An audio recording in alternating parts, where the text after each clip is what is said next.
ನಮಸ್ಕಾರ ವೀಕ್ಷಕರೇ, Ayurveda for algae ಸ್ವಾಗತ. ನಾನು ಡಾಕ್ಟರ್ ಸಂತೋಷ್.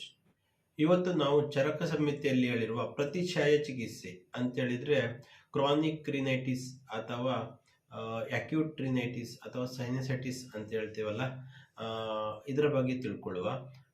ಇದರಲ್ಲಿ ಏನಾಗ್ತದೆ ಅಂತ ಹೇಳಿದ್ರೆ ಮೂಗಿನಿಂದ ಪದೇ ಪದೇ ನೀರು ಬರ್ತಾ ಇರೋದು, ಮೂಗು ತುರುಕಿ ಬರ್ತಾ ಇರೋದು, ಇಲ್ಲ ಅಂತ ಹೇಳಿದ್ರೆ ಬೆಳಿಗ್ಗೆ ಎದ್ದ ತಕ್ಷಣ ವಿಪರೀತ ಸೀನ್ ಬರುವುದು, ಮೂಗು ಕಟ್ಟುವುದು ಹಾಗೂ ತಲೆಭಾರ ಹಾಗೂ ಒಣ ಕೆಮ್ಮು ಇರ್ತದೆ.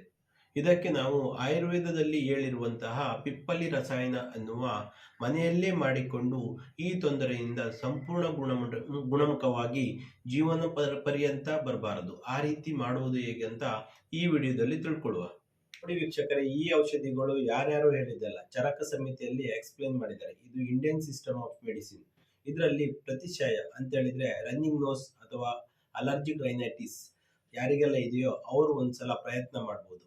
ವಿಡಿಯೋ ಪೂರ್ಣ ನೋಡಿ. ವಿಡಿಯೋ ಶಾರ್ಟ್ ಆಗಿದೆ, ದಯವಿಟ್ಟು ಚಾನಲ್ ಅನ್ನು ಸಬ್ಸ್ಕ್ರೈಬ್ ಮಾಡಿ, ಬೆಲ್ ಬಟನ್ ಆಲ್ಗೆ ಪ್ರೆಸ್ ಮಾಡಿ. ಇವತ್ತಿನ ಗಿಡಮೂಲಿಕೆ ಹೆಸರು ಪಿಪ್ಪಲಿ. ಇದಕ್ಕೆ ಕನ್ನಡದಲ್ಲಿ ಹಿಪ್ಪಲಿ ಅಥವಾ ವಿಪ್ಪಲಿ ಅಥವಾ ಉದ್ದದ ಮೆಣಸು ಅಂತ ಕರೀತಾರೆ. ಇಂಗ್ಲಿಷ್ನಲ್ಲಿ ಲಾಂಗ್ ಪೆಪ್ಪರ್, ಹಾಗೆ ಬೊಟನಿಕಲ್ ನೇಮ್ ಬಂದು ಪೆಪ್ಪರ್ ಲಾಂಗಮ್. ಇದರ ಉಪಯೋಗಿಸುವ ಭಾಗ ಹಿಪ್ಪಲಿ ಕಾಯಿ ಮತ್ತು ಬೇರು. ಆದರೆ ನಮಗೆ ಈ ಔಷಧಿಯಲ್ಲಿ ಹಿಪ್ಪಲಿ ಕಾಯಿ ಮಾತ್ರ ಸಾಕಾಗ್ತದೆ. ಇದರ ರಸ ಬಂದ್ಬಿಟ್ಟು ಖಾರ ಮತ್ತು ಇದರ ಗುಣ ಸ್ವಲ್ಪ ಉಷ್ಣವಾಗಿದೆ ದೇಹಕ್ಕೆ. ನೋಡಿ ವೀಕ್ಷಕರೇ, ವಿಪ್ಲಿ, ಹಿಪ್ಪಲಿ, ಉದ್ದದ ಮೆಣಸು ಅಂದರೆ ಇದೇ ಥರ ಇರ್ತದೆ. ಇದೊಂದು ನೆಲದ ಮೇಲೆ ಹರಡುವ ವರ್ಷವಿಡೀ ಬೆಳೆಯುವ ಔಷಧಿ ಬಳ್ಳಿಯಾಗಿದೆ. ಕಾಳುಮೆಣಸಿನ ಬಳ್ಳಿ ನೋಡಿರ್ತೇವಲ್ಲ ನಾವು, ಸೇಮ್ ಅದೇ ಥರ ಇರ್ತದೆ ಇದರ ಎಲೆ ಕೂಡ, ಮತ್ತು ಇದು ಈ ಥರ ಉದ್ದವಾಗಿರ್ತದೆ. ಇದು ನಮಗೆ ಇವತ್ತು ಪಿಪ್ಪಲಿ ರಸಾಯನ ಮಾಡಲು ಉಪಯೋಗಿಸುವ ಪಾರ್ಟ್ ಆಗಿದೆ.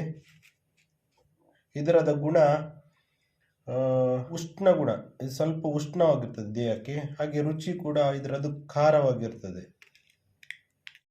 ಪ್ರತಿಶಾಯ ಚಿಕಿತ್ಸೆ ಅಥವಾ ಅಲರ್ಜಿಕ್ ರೈನೈಟಿಸ್ನಲ್ಲಿ ಮಾಡುವ ಪ್ರಿಪ್ರೇಷನ್ ಯಾವುದಂತ ಹೇಳಿದರೆ ಪಿಪ್ಪಲಿ ರಸಾಯನ ಅಥವಾ ವರ್ಧಮಾನ ರಸಾಯನ ಅಂತ ಮಾಡ್ತಾರೆ. ಇದು ಮಾಡುವುದು ಹೇಗಂತ ಹೇಳಿದರೆ, ನೋಡಿ ವೀಕ್ಷಕರೇ, ಪಿಪ್ಪಲಿ ರಸಾಯನ ಮಾಡುವುದು ಹೇಗಂತ ಹೇಳಿದರೆ ಮೊದಲನೇ ದಿನ ಫಸ್ಟ್ ಡೇ ಒಂದು ಪಿಪ್ಪಲಿಯನ್ನು ತೆಗೆದುಕೊಂಡು ಅದನ್ನು ಕಲ್ವ ಯಂತ್ರಕ್ಕೆ ಹಾಕಿ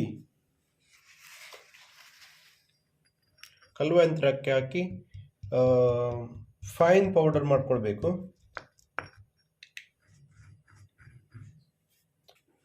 ನೋಡಿ ವೀಕ್ಷಕರೇ, ಈ ಥರ ಫೈನ್ ಪೌಡರ್ ಆಗಿರಬೇಕು. ಇದನ್ನು ನಾವು ಈಗ ಒಂದು ಸ್ಪೂನಲ್ಲಿ ತಗೊಳ್ಳುವ. ನೋಡಿ ವೀಕ್ಷಕರೇ, ಒಂದು ಪಿಪ್ಪಲಿಯ ಚೂರ್ಣ ಇಷ್ಟೇ ಆಗಿರ್ತದೆ. ನೋಡಿ ವೀಕ್ಷಕರೇ, ಒಂದು ಪಿಪ್ಪಲಿ ಚೂರ್ಣವನ್ನು ನಾವು 200 ml ಹಾಲಿನೊಟ್ಟಿಗೆ ಮಿಕ್ಸ್ ಮಾಡ್ಕೊಳ್ಬೇಕು. ಮಿಕ್ಸ್ ಮಾಡಿಕೊಂಡು ಉಗುರು ಬೆಚ್ಚಗೆ ಹಾಲಾಗಿರಬೇಕು. ಮತ್ತು ಇದನ್ನು ಬೆಳಿಗ್ಗೆ ಖಾಲಿ ಹೊಟ್ಟೆಗೆ ಕುಡಿಬೇಕು.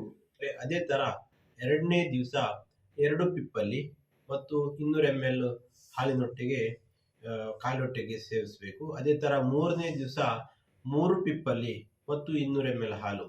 ಇದೇ ಥರ ಮಾಡಿಕೊಂಡು 10ನೇ ದಿವಸ 10 ಪಿಪ್ಪಲಿ ಚೂರ್ಣ ಮತ್ತು 200 ml ಹಾಲಿನೊಟ್ಟಿಗೆ ಬೆಳಗ್ಗೆ ಖಾಲಿ ಹೊಟ್ಟೆಯಲ್ಲಿ ತಗೊಳ್ಬೇಕು.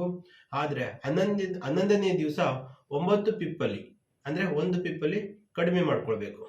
12ನೇ ದಿವಸ 8 ಪಿಪ್ಪಲಿ. ಇದೇ ಥರ ಟೋಟಲ್ ಆಗಿ 19 ದಿನ ಆಗ್ತದೆ. 100 ಪಿಪ್ಪಲಿಗಳು ಬಳಸಬೇಕಾಗ್ತದೆ. ಇದರ ಅನುಪಾನ ಅಥವಾ ಸಹಪಾನ, ಇದರ ಜೊತೆ ಕುಡಿಯುವಂಥದ್ದು ಸ್ವಲ್ಪ ಬೆಚ್ಚಗಿನ ಹಾಲಾಗಿರುತ್ತದೆ. ಮತ್ತು ಇದನ್ನು ಗ್ಯಾಸ್ಟ್ರಿಕ್ ಅಲ್ಸರ್ ಇದ್ದವರು ಹಾಗೂ ಗರ್ಭಿಣಿಯರು ಹಾಗೂ ಜ್ವರ ಇರುವವರು ತೆಗೆದುಕೊಳ್ಬಾರ್ದು.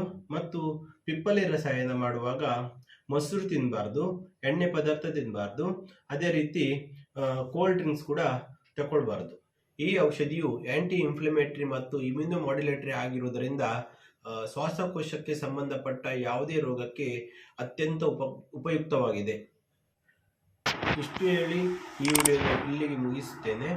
ಸ್ವಾಸ್ಥ್ಯ ರಕ್ಷಣಂ ಆತುರಸ್ಯ ವಿಕಾರ ಪ್ರಶಮನಂ. ದಯವಿಟ್ಟು ಚಾನಲ್ ಅನ್ನು ಸಬ್ಸ್ಕ್ರೈಬ್ ಮಾಡಿ, ಆಲ್ ಬೆಲ್ ಬಟನ್ ಅನ್ನು ಪ್ರೆಸ್ ಮಾಡಿ. ಧನ್ಯವಾದಗಳು.